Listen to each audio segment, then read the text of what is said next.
y ese catéter guía, para. Entrada triunfal del doctor Villegas. Llegó el doctor Villegas, hizo su entrada triunfal.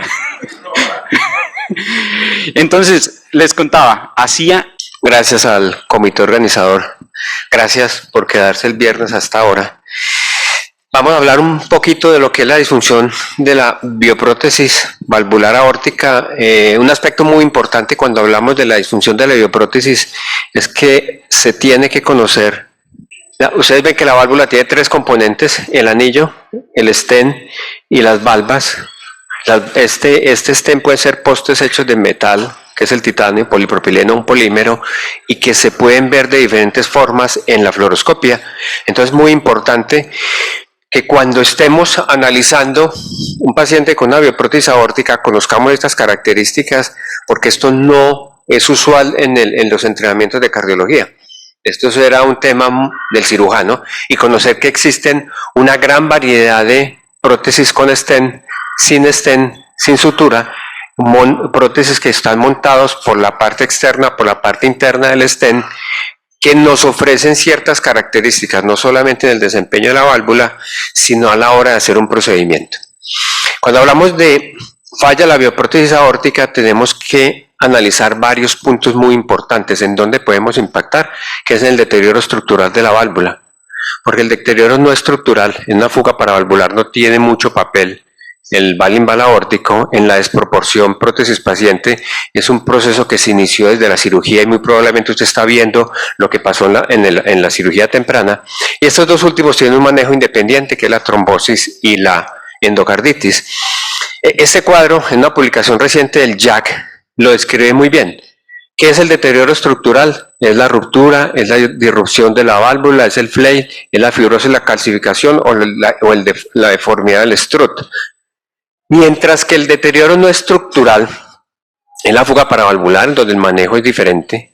Y un aspecto muy importante es tener claro qué es la desproporción prótesis-paciente, en la cual usted tiene que tener una referencia basal de paciente, y se va a dar cuenta que no hay un incremento significativo en el gradiente ni una disminución del orificio efectivo. Hay una corrección. Lo que pasa es que aquí no se ve muy bien por la resolución. Hay una corrección de la relación que existe entre la superficie corporal y el tamaño de la prótesis entre pacientes con menos de 30 índice de masa corporal y más de 30, que con esto se define cuál es la severidad de la desproporción. Entonces, en este grupo de pacientes usted lo que va a ver es que no va a haber un cambio significativo en los gradientes ni el tamaño de la prótesis, y como dijimos inicialmente, trombosis y endocarditis está fuera de los pacientes que vamos a tratar. Aquí hay un grupo muy importante de eventos que se han identificado recientemente, y es en ciertos procedimientos como en la cirugía de Taylor Davis, en donde hay una resuspensión de la válvula aórtica. El aumento del diámetro de la aorta le puede incrementar los gradientes a través de la válvula, y no es un deterioro de la válvula, esos son cambios estructurales de la aorta y no de la prótesis en sí, que usted les tiene que tener en cuenta a la hora de hacer la evaluación. Aquí tienen los parámetros que vamos a analizar, y lo que yo quiero resaltar de acá es que cuando usted habla de desproporción, mire que lo más importante es que usted tiene que tener una eco basal, tener en cuenta la relación de la válvula con la superficie corporal del paciente, verlos en la aplicación del Balimbal, que ustedes las pueden descargar en su dispositivo móvil, y darse cuenta que no hubo un incremento del gradiente ni una disminución del área del orificio efectivo en el paciente en relación con el tiempo. Estos son los diferentes grados de disfunción valvular. La grado 1 son cambios estructurales de la bioprótesis, en donde hay alteraciones de las valvas, de la integridad de la función del marco. Y este es el deterioro hemodinámico, que puede ser moderado o severo, depende de el gradiente protésico medido en este momento, cuando es mayor de 20 o menor de 40, o un incremento en relación al basal, mayor de 10 y menor de 20, o una insuficiencia intraprotésica moderada o insuficiencia nueva mayor de 1 punto del basal. Entonces, esto es un deterioro estructural hemodinámicamente moderado, y severo es cuando está superior a estos puntos, o sea, el gradiente medido es mayor de 40, el incremento es mayor de 20 y la insuficiencia es mayor de 2 en relación al basal, o tiene una insuficiencia aórtica moderada, severa o severa. Esta es la paciente que les vamos a presentar, esto es una paciente de 65 años, hipertensa, obesa, el índice de masa corporal es de 39.3, es diabética, tiene un síndrome de Sjögren y un SAO severo, el SAO relacionado con su obesidad, y en el 2009 se le hizo un cambio de válvula aórtica por una bioprótesis EPIC St. Jude número 21. Consulta por falla cardíaca, básicamente es el motivo de hospitalización, refractaria a todo tipo de manejo. Ustedes ven las características ecocardiográficas, un ventrículo dilatado, una aurícula izquierda dilatada, mala función ventricular, 28% fracción de eyección. A pesar de tener 28% de fracción de eyección, genera un gradiente medio de 81 con un área de 0.47. Tiene una insuficiencia mitral que probablemente está relacionada con la cardiopatía valvular de la disfunción severa de la bioprótesis aórtica, hipertensión pulmonar con un STS de 7.6 y un Euroscore de 79.67. Claramente tiene, además de su disfunción de la bioprótesis, una cardiopatía valvular estadio 3. Y estas son las características que en esa época, esta aplicación ya cambió. Estos números son un poquito diferentes. Esto es lo que vimos inicialmente, que no se los describí, que tenemos que tener en cuenta. Adicional a la marca del tamaño de la prótesis, se tiene que tener en cuenta el diámetro interno del stent y el diámetro verdadero de la válvula, que para este es 16.5, con un diámetro del stent de 19. El diámetro interno es el diámetro efectivo, el diámetro del stent es del dispositivo del stent sin el anillo, para una válvula 21. Estos son los accesos de la paciente. Tiene unos accesos vasculares buenos, porque cuando se presentó en el staff de cardiología, debido a, 1, la refractariedad de la falla cardíaca, 2, la mala función y ser una cardiopatía valvular estadio 3, se consideró que si se iba a llevar a un procedimiento de Bal-in-Bal, debía ser con soporte de circulación extracorpórea. Y hablaba con Jaime que nosotros no tenemos ECMO, entonces la decisión fue, con el grupo de cirugía cardiovascular, hacer soporte con circulación extracorpórea. La planeación fue acceso yugular para el marcapaso transitorio, radial bilateral, para el monitoreo anestésico inicial, porque esta paciente, con sus 39 de índice de masa corporal, hubo que intubarla sentada. Entonces obtuvimos un acceso radial derecho para el monitoreo invasivo durante la inducción anestésica, en cola de cerdo por radial izquierdo, femoral izquierdo para la circulación extracorpórea, la arteria 18 French con precierre con 2 Proglide. Hicimos precierre de la vena en la misma relación como hacemos el precierre del arterial. Se puede hacer ahí varias cosas, pero por ser un dispositivo 25, preferimos hacer un precierre con 2 Proglide y si continúa con algo de sangrado, hacerle un punto en 8. El flujo programado con el anestesiólogo fue 2.2 litros por minuto. Vía femoral derecha una Euro R23, en lo que dijimos antes, precierre, y si fallaba figura en 8 o en Z para el acceso venoso. Un aspecto muy importante es que por el tamaño de la válvula, porque consideramos que ustedes, bueno, no se los anoté cuando hicimos la evaluación que se los muestro, hay una desproporción, hay una moderada desproporción de la válvula, .691. Decidimos que había que fracturar la válvula. En el momento que decidimos fracturar la válvula, no contamos con los Atlas Gold, que son los que hay en este momento. Los Atlas Gold son los balones adecuados para hacer fractura valvular. Lo que pasa es que entraron al mercado este año. En este caso decidimos hacerlo con el Atlas, que es un balón un poquito más complejo, con un desinflado mucho más lento, con unos hombros mucho más largos, y genera más compromiso hemodinámico en el paciente. Por ese motivo adicional, teníamos que hacerlo con circulación extracorpórea. Cuando uno trata de desinflar un Atlas Gold, el paciente casi que queda con obstrucción del tracto de salida mientras no logra que el balón se desinfle. Y había que lograr un aumento del tamaño de la válvula y una fractura valvular para lograr esto, que el gradiente después de implantar la válvula fuera menor a 20 milímetros de mercurio, porque los dos marcadores en Bal-in-Bal a 8 años de sobrevida son los que no son acceso transfemoral, y que el gradiente sea mayor a 20 milímetros de mercurio. Esta es la ortografía inicial en la proyección para implante de la válvula, donde ustedes ven, aquí es más fácil alinear la válvula en el momento que usted va a elegir para el implante, porque usted tiene en cuenta las marcas del anillo valvular para que se logre obtener la proyección adecuada. En esta ortografía, las coronarias no se las nombré, se las voy a montar acá, son coronarias normales. La altura de las coronarias era adecuada para el implante de la Evolus R23. Este es el marcapaso, y como ven aquí atrás, esta es la cánula venosa de la circulación extracorpórea. Este es el balón, esto es un Atlas Gold 20×40. Lo ideal de esta paciente, si uno va a hacer una fractura valvular, es que lo haga 1 milímetro por encima del tamaño de la marca de la válvula. O sea que esta es una válvula 21, deberíamos usar un balón 22.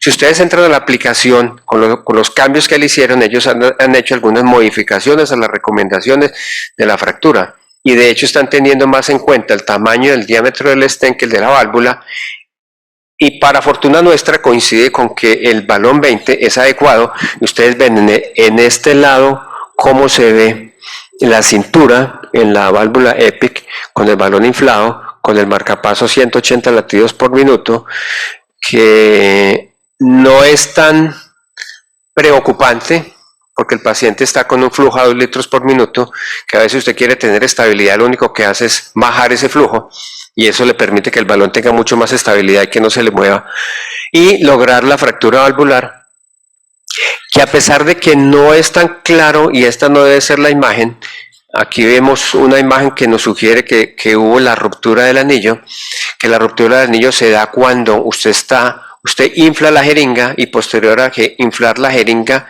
para llenar el balón, la conecta al insuflador y trata de llevarlo entre 6 a 8 atmósferas, y hay un momento en que usted ve la caída de la presión del insuflador. En ese momento se da la fractura o el cracking de la válvula. Esto era lo que les nombraba. Estos son otros casos traídos de la literatura. La ventaja que tiene el Atlas Gold, que ya está disponible 20, 22 y 24, son los más cortos, es un balón con un inflado y un desinflado mucho menor, mientras que los Atlas tienen lo que les dije inicialmente. Durante la valvuloplastia, estos son los resultados. Lo que usted siempre va a tener aquí, y es algo que podemos discutir, es si la fractura se hace antes o después de implantar la válvula. Yo creo que hay un poco más información a favor de una o la otra. Lo que se genera es una insuficiencia aórtica severa, y a pesar de eso, con la soporte de circulación extracorpórea, la paciente estuvo completamente estable todo el tiempo. Estaba bajo anestesia general, con una asistencia entre 2 y 2 litros por minuto. Este es el despliegue de la válvula. No sé si este se mueve así. Este es el despliegue de la cord valve inicial. Miren que es un despliegue, aquí es un despliegue muy tranquilo, porque usted maneja el gasto del paciente con el marcapaso y con la circulación extracorpórea. Aquí se inició el marcapaseo para iniciar la segunda fase de liberación de la válvula, y evaluamos la profundidad de la válvula con la ecocardiografía y con la angiografía, que si se dan cuenta usamos solamente una proyección, en la proyección donde se alinea adecuadamente la válvula. Esta es la proyección antes de liberarlo, esta es la liberación de la válvula, que al finalizar el procedimiento lo que nosotros hacemos es retraer el cono para evitar que la inercia del empuje que uno tiene en la válvula haga que la válvula se vaya hacia la aorta. A pesar de eso, miren que la válvula queda muy en el borde de lo que es el anillo de la válvula aórtica previa.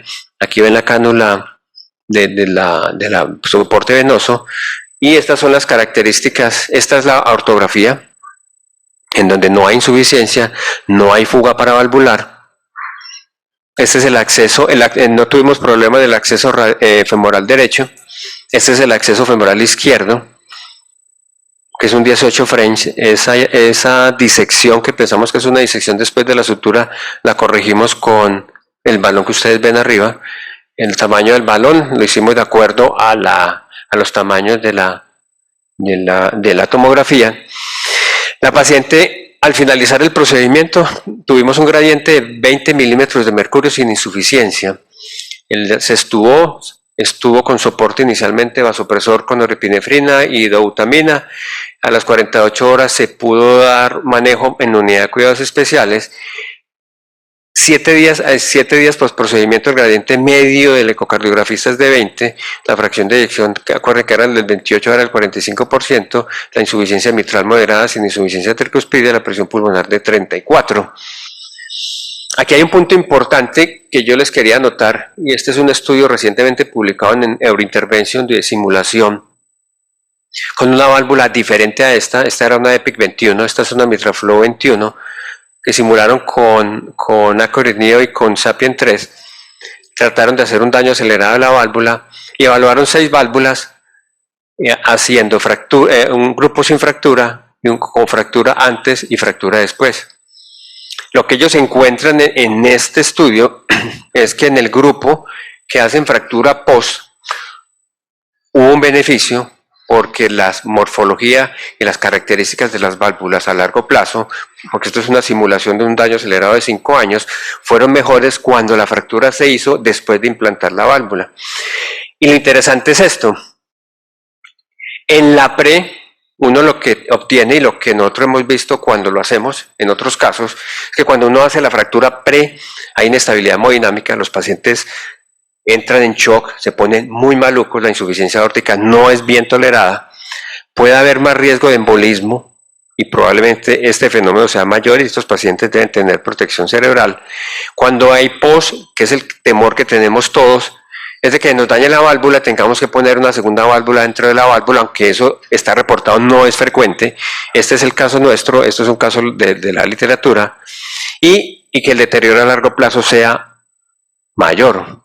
Pero mire lo que encontraron en el estudio in vitro. Ellos encontraron que cuando se hace post implante la válvula, o sea, la válvula puesta, usted hace la fractura de la válvula posterior al implante, hay un mejor resultado hemodinámico, el área del orificio efectivo es mayor, el gradiente es menor, hay menos fracción regurgitante, que es como contrario a lo que uno esperaría que podría pasar en este grupo de pacientes, y ellos dicen que a pesar de que hay mayor daño superficial, o sea, las fibras de colágeno superficiales están más alteradas, hay mejor preservación de la histología de la válvula a largo plazo, mejor densidad de la matriz de colágeno, porque probablemente lo que uno logra haciendo la fractura de la válvula posterior al implante de la válvula dentro de la válvula es que la expansión de la válvula sea mejor. Y si la expansión de la válvula sea mejor, a largo plazo, esas válvulas les debe ir mejor. Esto es teórico y esto es in vitro, y todavía nosotros tendemos la tendencia, no sé ustedes cómo lo hacen, pero nosotros hasta ahora no hemos hecho una fractura valvular después de implantar la válvula. Los 3 casos que tenemos los hemos hecho siempre antes de implantar la válvula. Este caso con circulación extracorpórea, la otra paciente requirió más o menos unos 10 o 15 minutos de reanimación cardiopulmonar, que tenía buena función, tenía 86 años, y fue una sorpresa porque tuvimos 2 fenómenos. No sé si les ha pasado, después de hacer la fractura valvular, se colapsó, hizo una insuficiencia aórtica severa, tenía un marcapaso bicameral y el marcapaso no volvió a capturar. Entonces, como tenía marcapaso bicameral, nosotros le habíamos puesto marcapaso, trajimos el reprogramador rápido, aumentamos toda la salida del marcapaso definitivo que tenía, le pusimos un transitorio y así logramos recuperarla. O sea, después de reanimar, un poquito de soporte vasopresor y el marcapaso. Entonces, una cosa que hay que tener muy en cuenta, y es que el deterioro hemodinámico de esos pacientes puede ser mayor si uno lo hace pre, y probablemente ese beneficio no se vea, y probablemente estos pacientes en donde usted lo hace pre-procedimiento, estos dispositivos de protección cerebral se debieran de utilizar con mayor frecuencia. Este es el caso que quería presentarles. Muchas gracias.